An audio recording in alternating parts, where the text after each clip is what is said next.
Royal Court of Intrigue, the Songhai Empire, 1522, during a golden age of trade, scholarship, and power under Fara Seydou the Great. The grand city of Kandori hums with merchants, scholars, and soldiers, but beneath its splendor, whispers of treachery coil like serpents in the sand. The golden sun dipped down over the Niger River, casting long shadows across the bustling city of Kandori, the heart of the mighty Songhai Empire. Merchants closed their stalls, children chased each other through the dusty streets, and the call to Eid-al-Fitr, communal prayer at daybreak on the first day of Shawwal, echoed softly from the Grand Mosque, a symbol of the empire's glory. But beneath the vibrant life of Kandori lurked a secret that threatened to unravel its very foundations. Chapter 1: A City of Splendor and Secrets. The palace of Fara Seydou rose like a carved jewel at the heart of Kandori, its sandstone walls catching the last golden light of day. Ornate archways, adorned with intricate patterns, cast shifting shadows over polished marble courtyards. Within the palace, scholars in indigo robes moved silently between rooms filled with scrolls, and palace guards maintained watchful silence. Outside, the scent of spiced millet and roasting lamb wafted through the air as market stalls bustled with trade, such as gold, salt, kola nuts, and ivory, changing hands beneath embroidered canopies. Yet, in the secluded palace gardens, where baobab trees spread like ancient guardians, where Rashid and Hadiza met under the cover of twilight, the scent of jasmine mingling with secrets. Rashid, a young scribe in the court of Fara Seydou, was known for his sharp mind and quiet demeanor. His days were spent transcribing royal decrees, and his nights lost in scrolls, dreaming of stories beyond the palace walls.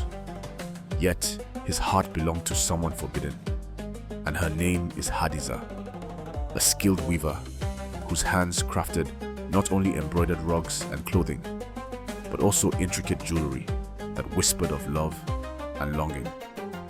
Their romance blossomed in secret, shared beneath the shade of ancient baobab trees and in the hidden alcoves of the palace gardens. They knew the dangers.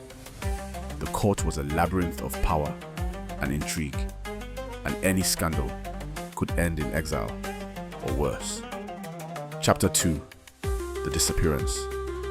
A warm haze floated over the city as torches cast amber halos along narrow alleyways.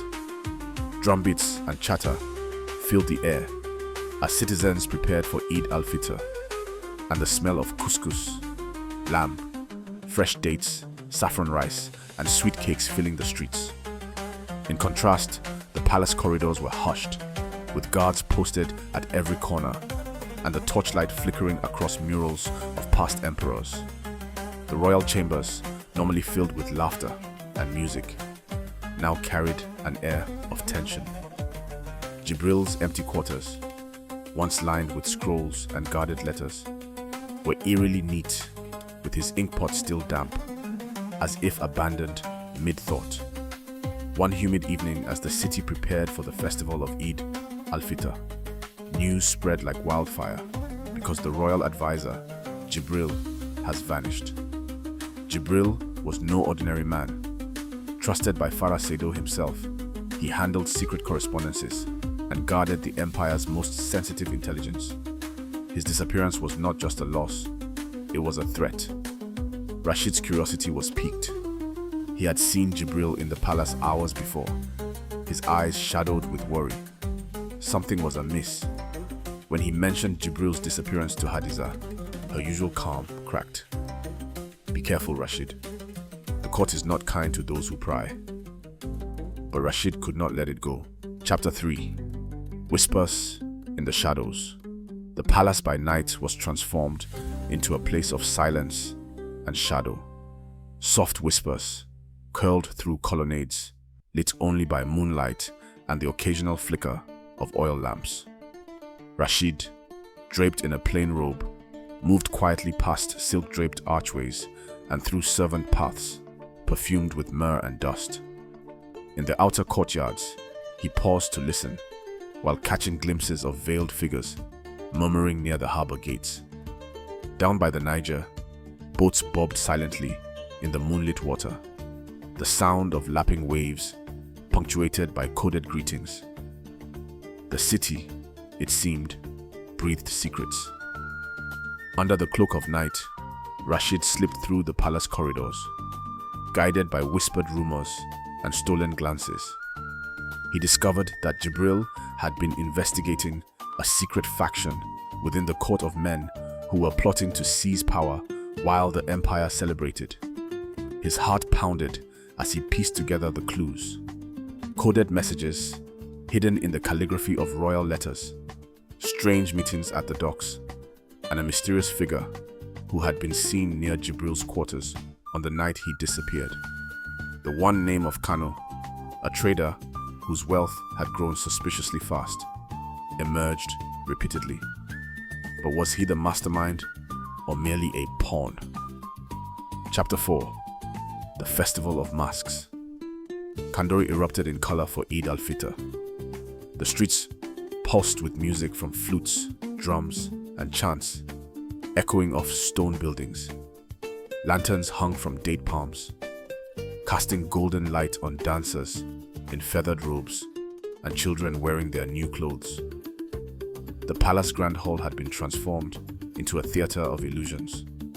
Silk banners in deep reds and golds rippled in the breeze.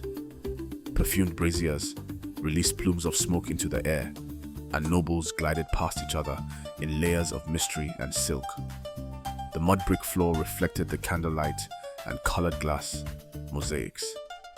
Behind their masks, everyone became both stranger and suspect. The festival arrived, filling the city with music, color, and masks that concealed more than faces. Rashid decided this was the moment to confront the truth. Disguised behind a gilded mask, he infiltrated the grand hall where the empire's elite gathered. Hadiza, too, had come not as a weaver, but as his secret ally. Together, they watched the masked nobles, searching for the enigmatic Kano. The air crackled with tension. Every glance held a threat, every smile a lie. Chapter 5. The Unmasking. The festive occasion turned to panic, rippling through the crowd of royal guests like a sudden gust through desert sands.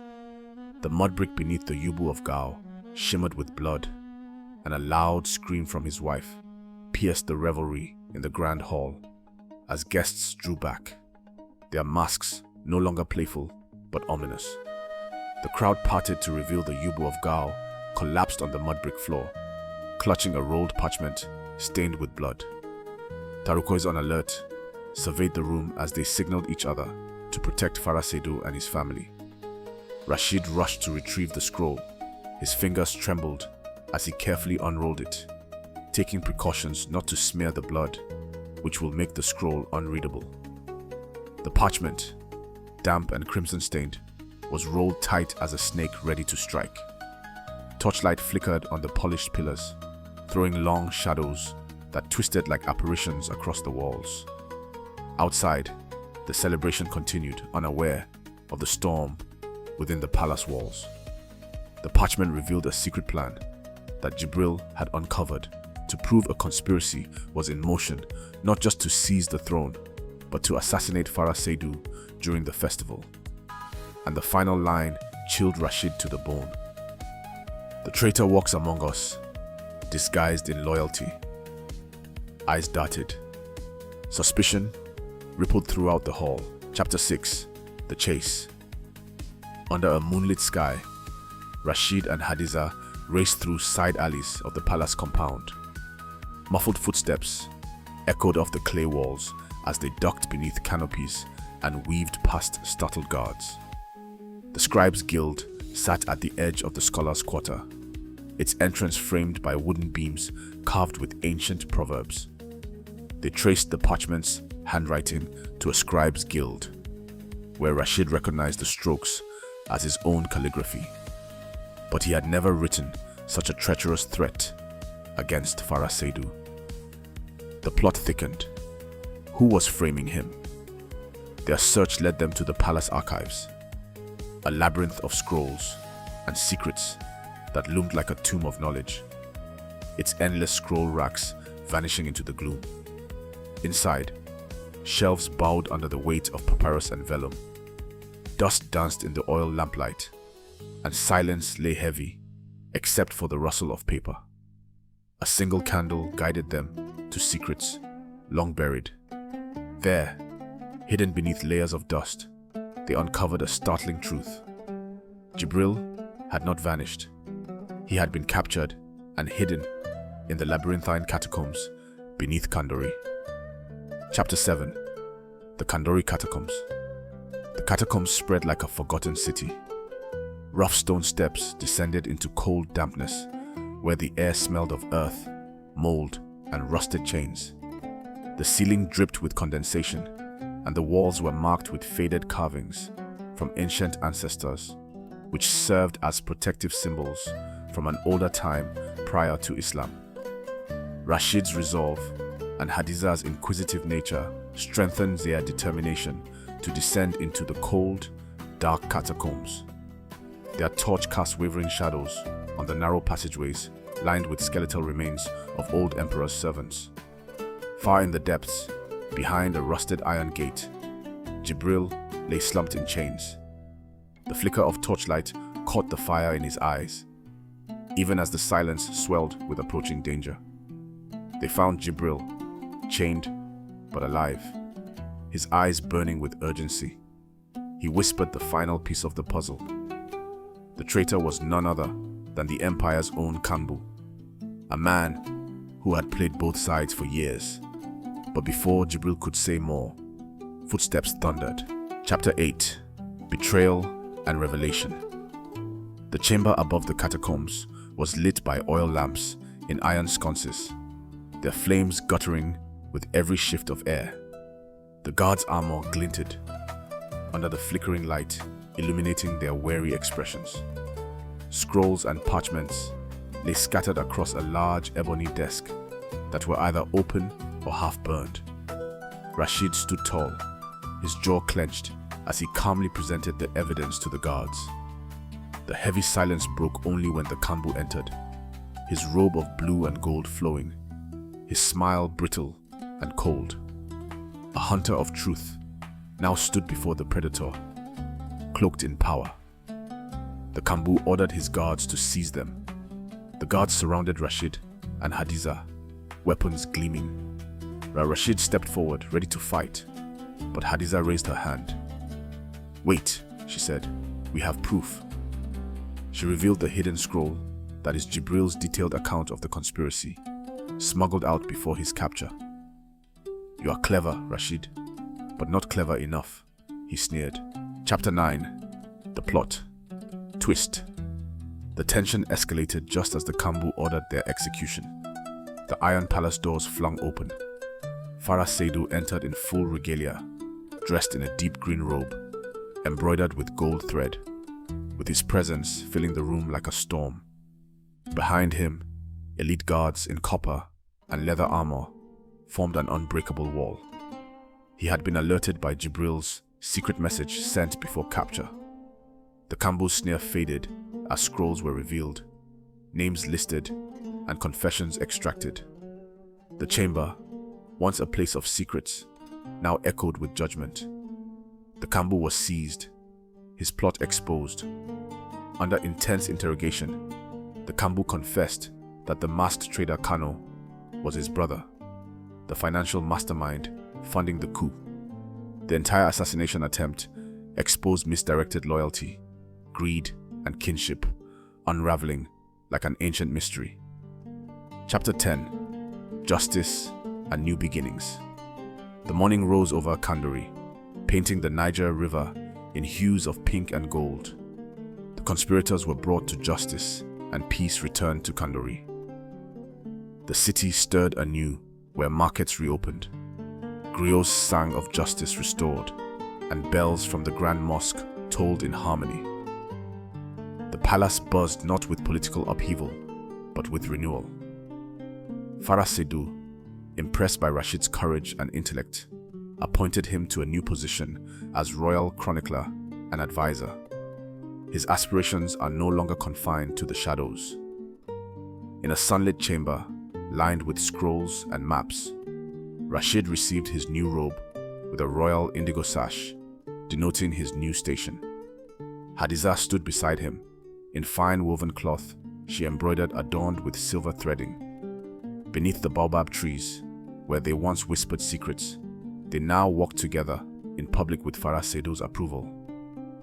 No longer bound by the traditional arranged marriage, but united in purpose. Under the vast Songhai sky, with the Niger River flowing eternal, their love blossomed, a beacon of hope in a world of intrigue and danger. Thank you for watching African and African American folktales. Please like this video, ring the notification bell, and consider becoming a subscriber. Your comments provide feedback that help us create entertaining content for your enjoyment.